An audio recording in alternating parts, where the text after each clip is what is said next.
What's up, guys? It's Bear here today, and today just having an unboxing for you guys. I told you guys I was going to get a Bear microphone, and I went to Walmart and saw that they had two of the snow ice balls. I didn't want to, or snowballs, whatever.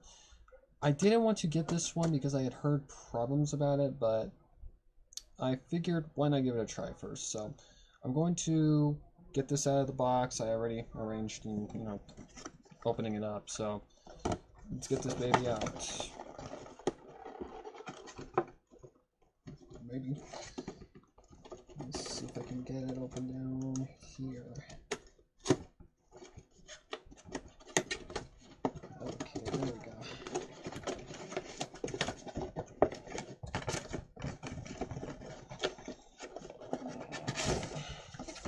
Gosh. Okay, I think that's the USB cable. And I've got something else in here.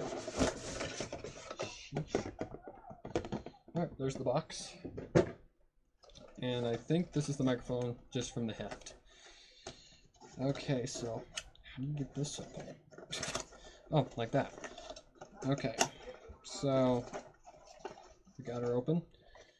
Alright, and there is the actual microphone right there, the little snowball. Has a microphone mount thing, so if you wanted to, you could, if you have a mic stand, you could hang it like right in front of you like this, or just mount it. So I've heard this thing is pretty easy to assemble. It can't be too hard. Oh,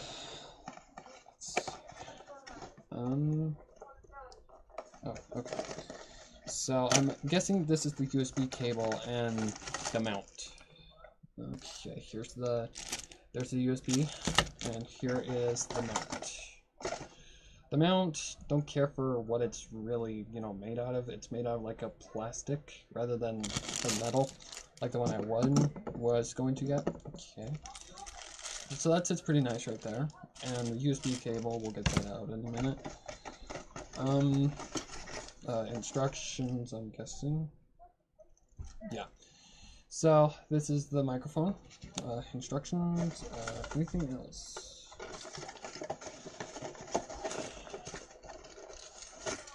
Poison to dogs. It's just the silica gel. The silica gel. Okay, so this thing, I don't think it should be too hard to get back on. Let's see.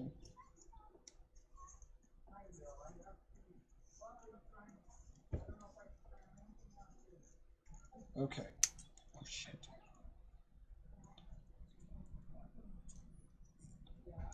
I want to break it. Not now. Okay, so it stands. Holy shit, it's a lot bigger than I thought it would be.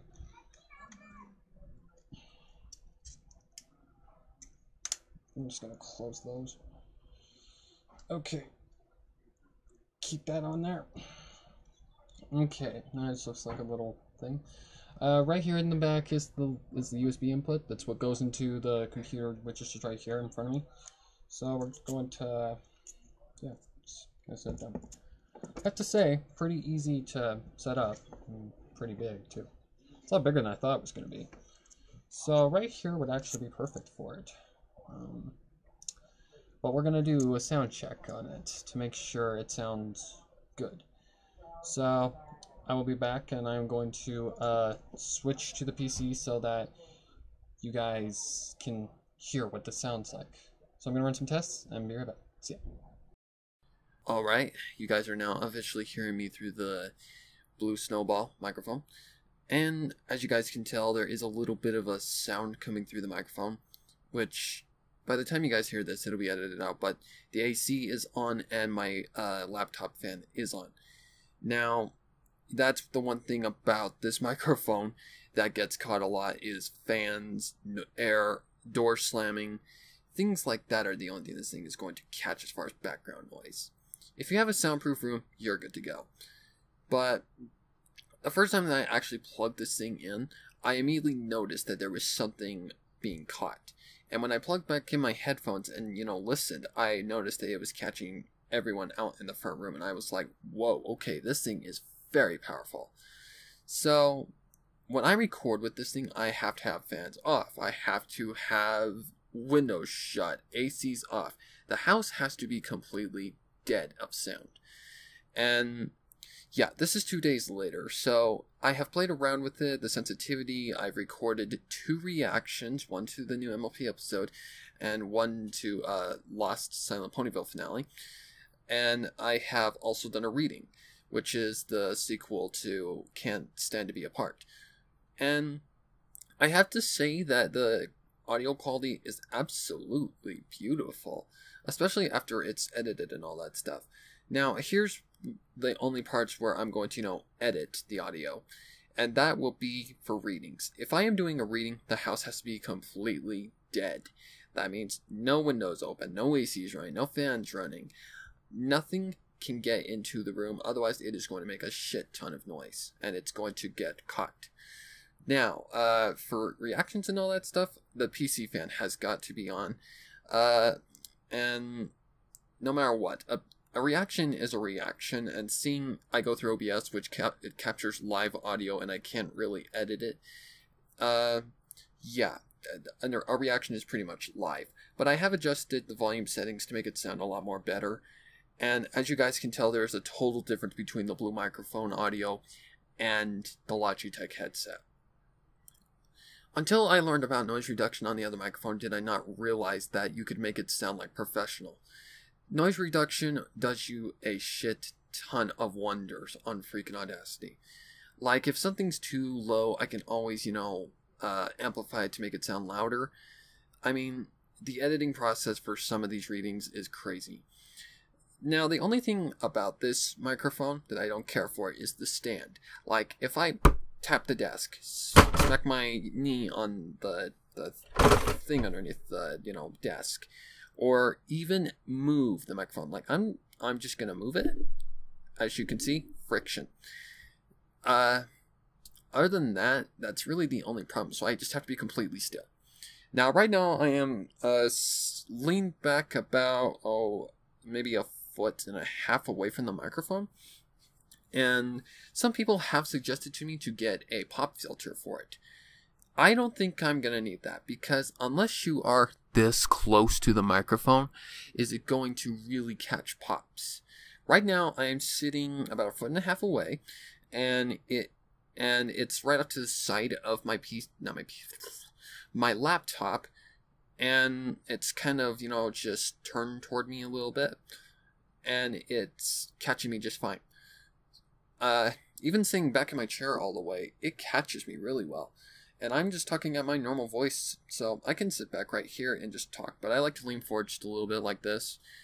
And yeah. And when you apply noise reduction to this, unless there is something like really loud, like door slamming, a desk bump, like me tapping my desk or anything like that, it is going to catch it. That's why when I'm recording readings with this thing, house dead. No exceptions. But reactions, they can be recorded at any time, because reactions are always live. So what do I think about this microphone? Other than the cheap stand that it comes with, it's actually a really good microphone. The only thing I would suggest to get for this microphone, seeing it catches a shit ton of noise, is a sound box. If you don't know what a sound box is, it's pretty much a sound compressed box. It's a box that you set your microphone in, and it's filled with something like a memory foam or something like that. Stuff that pretty much, cancels out sound completely. Scribbler actually made one on her channel, and I think I am going to work around doing that. Another thing I don't care for is the space that this thing takes up. It takes up a lot more space than I originally thought it was going to. It takes up most of the space off to the side of off to the right side of my, my laptop, and it is pretty much taking up a lot of space. But I will work around making a sound box for it, seeing I don't want it catching ACs, I don't want it catching fans, I don't want it catching people, door slamming, blah blah blah blah, the crickets outside. Yeah, it's that powerful. It can catch crickets outside. That powerful. So, if you do low-end work, I definitely recommend this microphone. This is a $50 microphone. When the one I was using before, which was Logitech, was $20. That was my reading recording microphone before. This one will be the recording microphone all through. Now, the one that I did for reactions before was the PC mic that came with this laptop. It was terrible. So, reactions are going to sound a lot more better. Readings are going to sound way better. I've already recorded one reading with this, so hopefully you guys are going to enjoy that. It'll be coming out on the 20th. Set for schedule release. I don't know if that even made any sense. But as you can hear, it sounds way better. I will edit this audio so that you can't hear much. Yeah, this thing catches, like, if you have a laptop fan, it will catch it big time. I mean, that's the big thing that I noticed this thing captured, was the amount of noise that was coming from my fan. Oh my god, it was bad. So I had to play around with, like, you know, the sensitivity and all that stuff. But other than that, this is a plug and play microphone.